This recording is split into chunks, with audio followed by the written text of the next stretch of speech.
અરવલ્લી જિલ્લાના મોડાસાના રાણા સૈયદ વિસ્તારમાં પોલીસ દ્વારા કોમ્બિંગ હાથ ધરવામાં આવ્યું હતું। LCB, SOG, parole furlough, Modasa town, ગ્રામ્ય અને ટીટોઈ પોલીસ સહિતની જુદી જુદી ટીમ દ્વારા આ કોમ્બિંગ હાથ ધરવામાં આવ્યું હતું। કોમ્બિંગ દરમિયાન 100થી વધુ પશુઓને કતલખાને જતા બચાવી લેવામાં આવ્યા છે। અરવલ્લી જિલ્લા એસપી સંજયકુમાર કેશવાલાની આગેવાનીમાં આ કોમ્બિંગ હાથ ધરાયું હતું। બચાવવામાં આવેલા તમામ પશુઓને ઈડર પાંજરાપોળ મોકલવાની તજવીજ હાથ ધરવામાં આવી છે। સમગ્ર ઘટનાને લઈને પોલીસે તપાસ હાથ ધરી છે।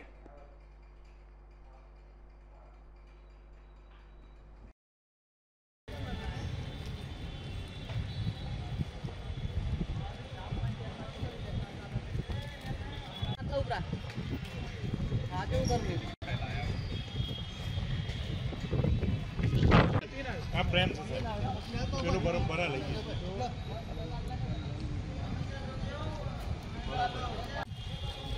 અલા જતા ના રે